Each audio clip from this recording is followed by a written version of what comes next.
சரணம். யூடியூப் நண்பர்கள் அனைவருக்கும் அடியேனின் அன்பான வணக்கங்கள். நான் உங்கள் குருமணிகண்டன் பேசுகிறேன், பொள்ளாச்சியிலிருந்து. மகர ராசிக்காரங்களுக்கு வரக்கூடிய அந்த 7 நாட்கள் கொஞ்சம் அப்நார்மலான சில விஷயங்கள் நடக்க காத்திருக்கு. இந்த விஷயங்கள் ஏன் உங்களுக்கு நடக்குது, அதுலேருந்து ரெக்கவர் ஆகிறதுக்கு என்ன பண்ணுறது, என்னென்ன விஷயங்கள்ல அந்த நாட்களில் கவனமாக இருக்கணும், அதுக்கான வழிபாடு என்ன அப்படிங்கிற முக்கியமான சப்ஜெக்டை தான் நம்ம இதில் பார்க்குறோம். இது ஒரு விழிப்புணர்வுக்கான பதிவு. வருமுன் காப்பதே சிறந்தது இல்லையா? அப்போது பின்னாடி வரக்கூடிய நடக்கக்கூடிய விஷயங்கள் இந்த மாதிரி இருக்குது. இதிலிருந்து நம்ம எப்படி நம்ம சேஃப் அண்ட் சைடு இருந்துக்கிறது அப்படிங்கிறத இந்த பதிவில் நம்ம பார்க்க போகிறோம். இது எல்லா ராசி பலன் போல் இதுவும் இருக்கும் அப்படின்னு நினச்சிங்கன்னா ஸ்கிப் பண்ணிட்டு அடுத்த வேலையை பார்க்கலாம். ரொம்ப முக்கியமான விஷயத்த நம்ம ஷேர் பண்ணுறோம். இதில் என்னென்னா முதல்ல செய்யக்கூடாது. இந்த 8 நாட்கள்னா ஜூலை மாதம் 4ஆம் தேதி இரவு 7:15 அந்த டைம் ஆரம்பிக்குது. ஜூலை 11ஆம் தேதி மிட் நைட் வரைக்கும் அந்த டைம் இருக்கு. கிட்டத்தட்ட 8 நாட்கள்.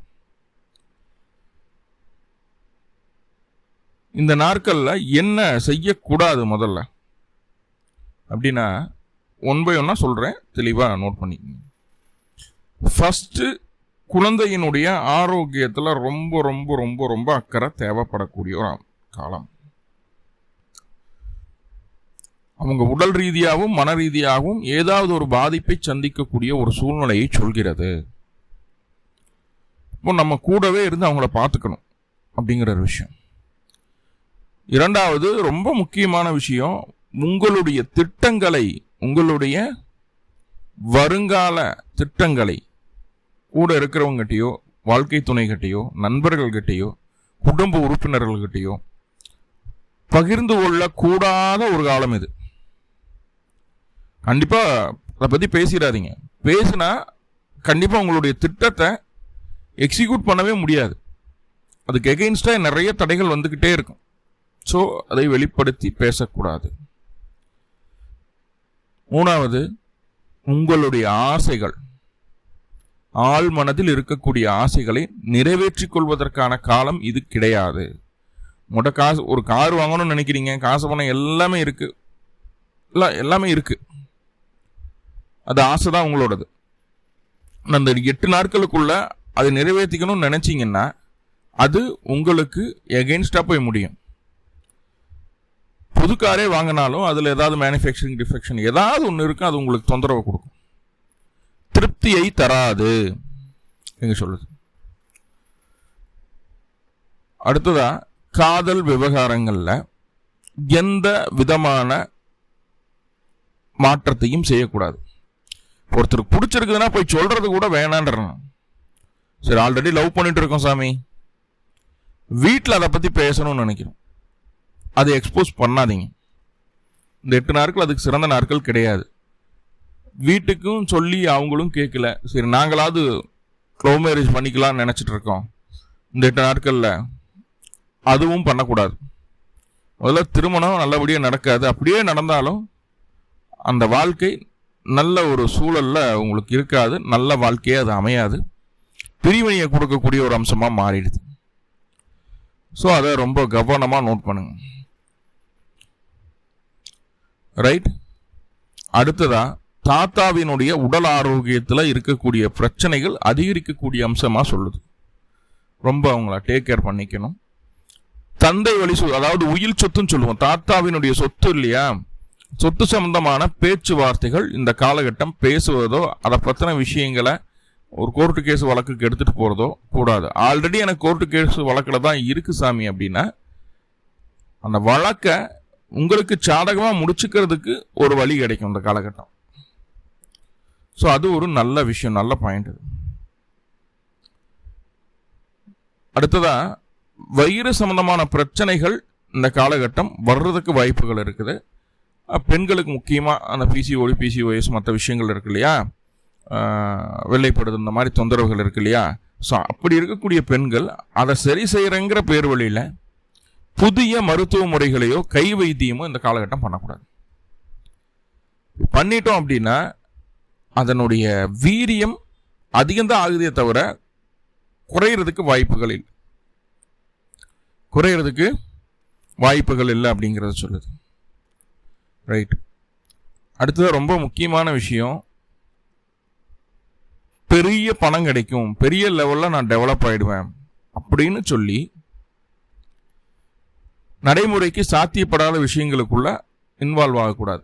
லாஸ் உங்களுக்கு தான், நல்லா புரிஞ்சுக்கணும். அடுத்ததா மேற்கல்வி படிக்கணும். இப்போ ஆல்ரெடி ஒரு பிஜி படிச்சுட்டு இருக்கோம், ஒரு யூஜி படிச்சுட்டு இருக்கோம்னு வைங்க.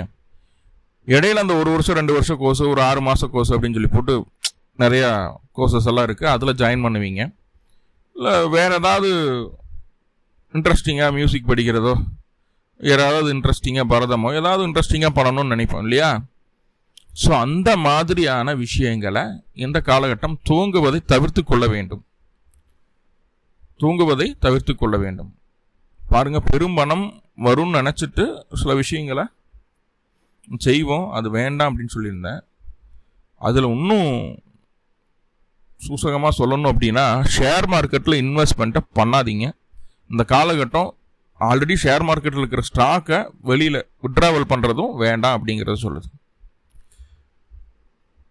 அடுத்ததாக பாருங்கள், ரொம்ப முக்கியமான கண்டென்ட் என்ன அப்படின்னு சொல்லி பார்த்துட்டிங்கன்னா, சூது, பெட்டிங் போகிறது. கிரிக்கெட் பெட்டிங் இருக்குது, ஃபுட்பாலு, எல்லா கேம்லையும் பெட்டிங் இருக்குது. அதே போல் குதிரை பந்தயம். ஸோ இதெல்லாம் இந்த பெட்டிங் அப்படிங்கிற ஒரு விஷயத்துக்குள்ளே, சீட்டு விளையாடுறது, இந்த பெட்டிங் அப்படிங்கிற விஷயத்துக்குள்ளே போகவே கூடாது. இதனால் வரைக்கும் சம்பாரிச்ச எல்லாத்தையும் அந்த 8 நாளுக்குள்ளே இழந்துருவீங்க. பெரிய லாஸ் காத்துட்ருக்கு.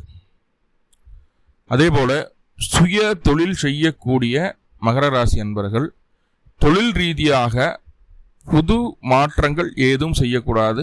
செஞ்சீங்கன்னா அந்த தொழிலை விட்டுட்டு அடுத்த தொழிலை தேடுற மாதிரி ஆகிடும். அப்படியே ஸ்டெப் பை ஸ்டெப்பாக 1 இயருக்குள்ள அந்த தொழிலில் பகுதிக்கு பகுதி முடிஞ்சு போயிடும்.